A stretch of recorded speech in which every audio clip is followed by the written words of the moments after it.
I won my work's costume contest, which had a $500 prize, but instead of getting $500, I got a letter saying that I was getting fired because I violated our work's dress code, and there is no way they can just screw me like that, right? I work in a large office setting in Alabama. It's not a call center but has a similar environment. Officially, there isn't a uniform and you can wear whatever as long as it isn't against the dress code, but several of my managers are religious and very southern judgy ladies who harass certain people in the office over the way they look, either with inappropriate unwanted compliments or overly judgmental comments.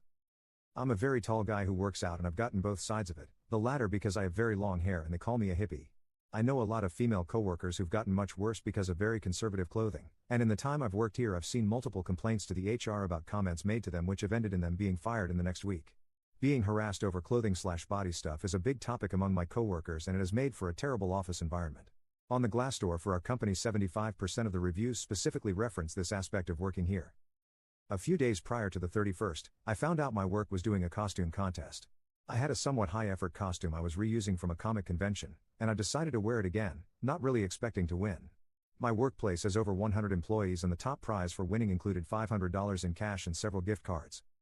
It is worth noting that the costume is not in any way sexual or inappropriate for work, or more specifically from our dress code. If you are curious, the character I dressed up as was Gona Gokuhara, and if you Google him nothing is inappropriate about his design/against our dress code save for being barefoot, and I broke character for that by wearing sandals. The most inappropriate thing I can think of is that there were fake bug toys in the bug box. Virtually no one is our office dressed up, which I wasn't expecting but it made sense. It was me, one new girl who wore a kitty ear headband and a set of cheap fairy wings, and several of my female managers, all of whom went all out. Everyone in my office has strong resentment for our managers for reasons mentioned above and I ended up winning the vote because of it.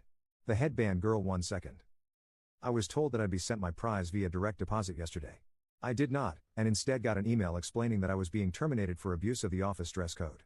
When I called my manager for clarification, she said that my costume clearly violated dress code. After I asked what rule it was that I broke, she told me that I knew what it was and was hung up on. I'm young and I've honestly never dealt with a level of blatant unprofessionalism in the workplace on this level before and I really don't know what to do. Do I have rights on this? They can't seriously do that, right? Update. Well, my problem essentially ended up closing itself out within a day.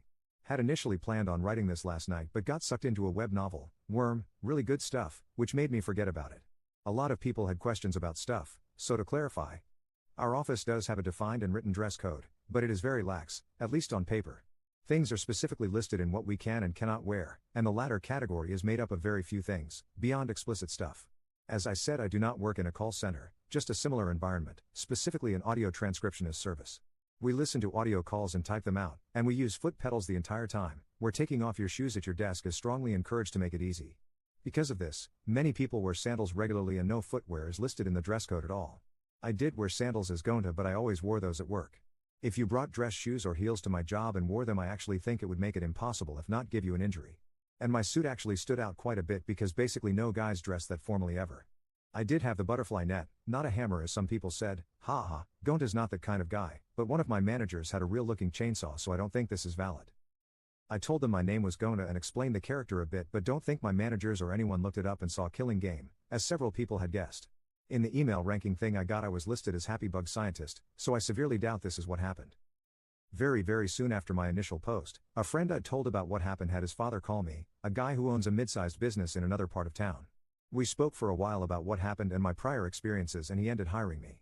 It's a much nicer and considerably better well-paying job than my last one, and my bosses don't seem to be crazy, so I'm happy.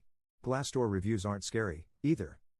I was still a bit salty over the $500, and I had planned on maybe finding out if there was a way to report them for holding a fraudulent contest or something even if I had little recourse on the job, but one of my managers actually ended up passing away after a car accident and another who was with her is in the hospital under critical condition, last I'm told, and has apparently suffered some brain damage. Obviously I wasn't on good terms with them but I didn't want that to happen.